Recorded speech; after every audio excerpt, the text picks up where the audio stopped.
स्वाध्याय तप है उसे भी बढ़ाना चाहिए। और स्वाध्याय तप की लगन जिसको लग गई शेष तप पल जाएंगे। जिनकी स्वाध्याय में रुचि नहीं है उनके सारे तप होने पर भी तपस्वी जैसे दिखाई नहीं दोगे। उपवास कर लिया, पुनः बाह्य कार्यों में तल्लीन, अनशन कर लिया, उन्नोदर कर लिया, फिर बाह्य कार्यों में तल्लीन। मित्र 1 घंटे खड़े रहे, जब बाहर आए पुनः बाह्य कार्यों में तल्लीन। विषय ये है, सुब्रत सर आपने कोई प्रोफेसर देखा? वास्तव में प्रोफेसर है, प्राचार्य है, कुलपति है। इन लोगों का रहन सहन, बोलने की पद्धति, कक्षा में पहुंचते ही बालक समय हम बाह्य दुनिया में आ चुके हैं। जैसे एक प्रोफेसर के आने पर छात्रों में बदलाव दिखता है, ऐसे मेरे साधकों तुम्हारी उपस्थित होते ही सामान्य जनता के अंदर दिखे हाँ महावीर का कोई सदस्य आया है, तो रूप तुम्हारा होना चाहिए।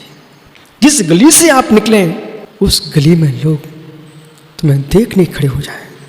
हरिवंश पुराण में आया, बलभद्र जहां से निकलते थे वास्तविक तो गलियों की गलियां एकदम भर जाती थी। लोग विवेक खो देते थे, उन्हें देखते ही इतने सुंदर रूप था उनका, कामदेव थे। मित्र वासुदेव के तो रूप को देखने के लिए, सुंदर रूप को देखने के लिए लोग दौड़ते थे। अहो दिगंबर योगेश्वर, तुम्हारे सुंदर रूप के लिए लोग देखने न आए, तुम्हारे सुंदर संयम के स्वरूप को देखने लोग दौड़ पड़े। ऐसा स्वरूप बना के चलो। निश्चित समय पर कक्षा में जो प्राचार्य आएगा उसकी कीमत होगी। जिसका पीरियड नहीं है और गलत समय पे आके आ गए बैठ गए तो उनकी कीमत उतर जाएगी। एक ब्रह्मांड में संहिता है आपके पास।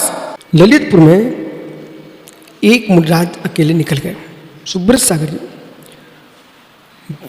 नगर के नागरिक अजैन बंधु, उन्होंने अध्यक्ष को सूचना दी समाज में। बोले भैया तुम्हारे महाराज जी अकेले जा रहे थे। मतलब जैन मुनि के जाने के नियत काल है, उसी समय निकलते तो लोग सम्मान देते, उनको मालूम रहता है।